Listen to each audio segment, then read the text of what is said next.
everyone, it's Linda in Belize. Here I am in my incredible backyard lagoon house that I'm renting in Maya Beach, Placencia, and I'm about to show an interview of some people that have been staying with us as they're checking out whether Belize is a place for them to come move as well.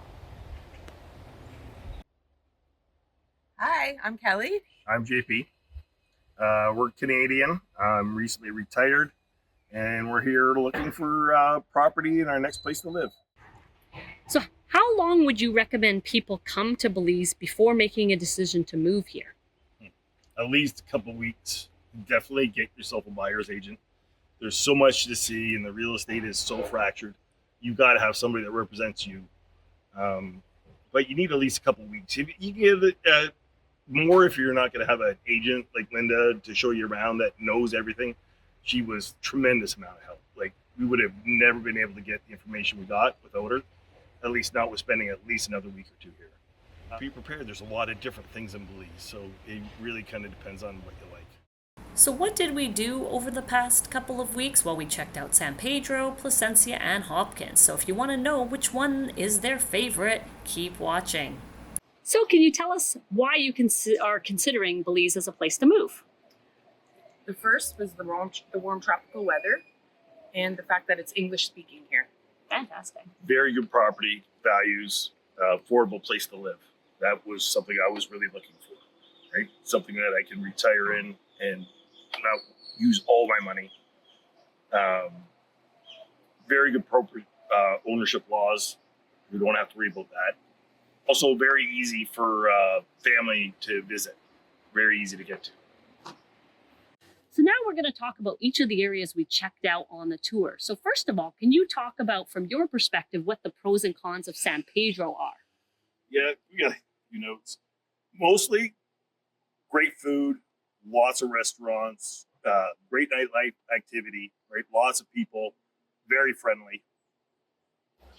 One of the cons of the San Pedro for me was the extremely bumpy roads. So if you have a bad back, as I do, it's not going to be as easy to get around for you because 98% of the traveling is done by golf carts. The other thing is the supplies are a little bit harder to get there because it is an island. So it really depends on how much you want to cook. If you're a person like me that likes to do a lot of cooking, supplies are a little harder to get. Whereas if you generally eat out, you have tons of options. You got your affordable, everything's good, but you got your affordable to your higher end, nicer restaurants. That's going to cost you a little bit more money. Okay, so can you talk about the pros and cons of Hopkins and the Sittee River area that we've checked out? Hopkins is nice, very small. If you're looking for a smaller community to live in, You got if you want a nice blend of the locals with some expat, it's a great area. We didn't spend a lot of time there. I really like Sittee River. If you want to have actually some property that's affordable and have a community close by that you can get to, that's where Sittee River. That's its best, right?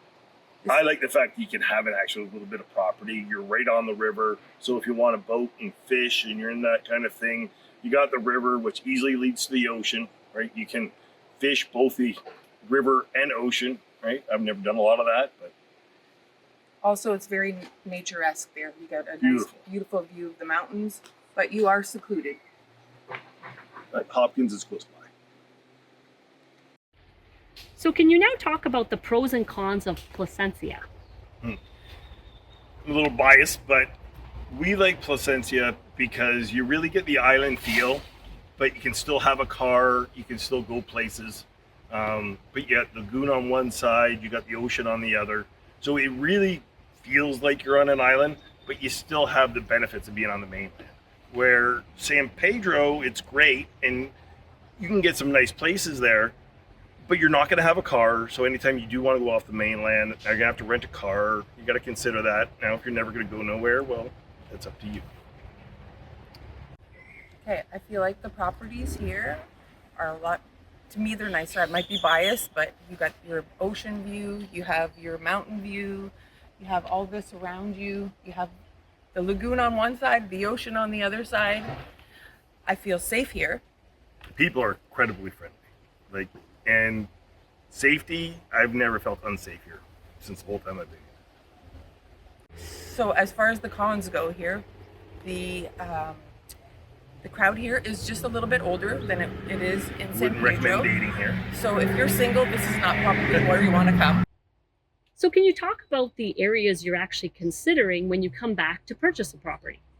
For us, it's Placencia or Sittee River. So we got to basically make a decision whether we want a little bit more property, but you're a little bit more isolated, right? I mean, you got Hopkins is close by, or Placencia where it's kind of a nice mix of, you're close enough to everything. You have more shopping, you have more availability. So we'll probably lean into Placencia unless we decide we want a little more property, in which case we'll probably go to Sittee River.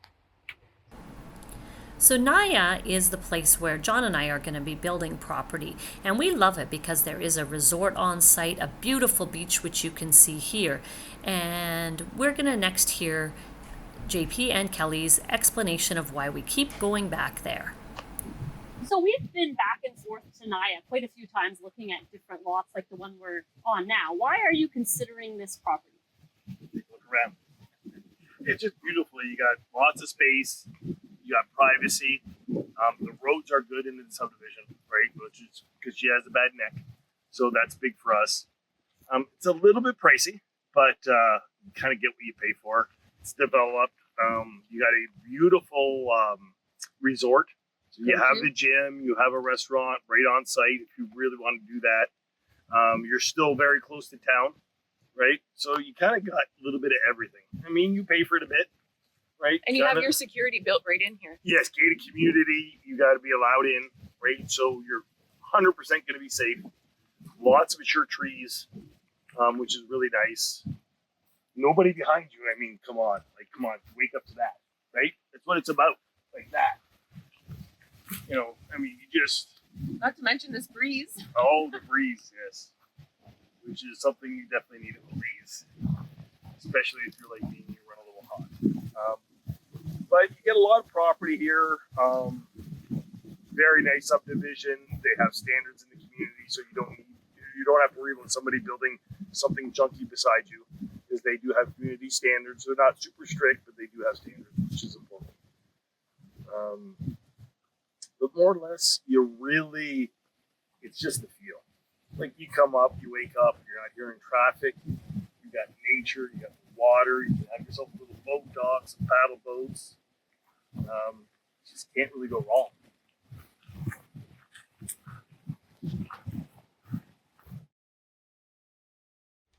So we've talked a lot about what you could do when you move here in terms of your options for QRP and residency. And can you talk a little bit about what you think will work for you or other people considering the move here? Well, for us, especially because we're going to be coming with a new truck. And the one thing we didn't find out until we talked to you was about the high duties on bringing in your goods, unless you're on the QRP. The QRP, you get to bring your stuff in without paying duties. Whereas if you're going to go for residency and you have an expensive vehicle and expensive items you plan on bringing, it's going to cost you to bring certain things in. So, you're either going to have to use the QRP if you're going to bring stuff in, or go split. One person can be on QRP, maybe one person not. We'll have to play with that and see what works. I just wanted to throw in a little something extra that I found really helpful. Linda's partner is a Canadian contractor that just moved here. So he kind of showed me a lot of the limitations of Belize and how they build things.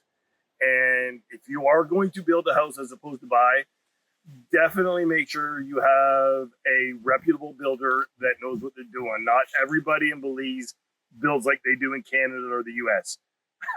John, we went for a drive and he showed me how some of the buildings are poured, and when they're pouring foundationals posts by a 5-gallon pail buckets, it makes you wonder. So definitely deal with a reputable contractor if you're going to build in Belize.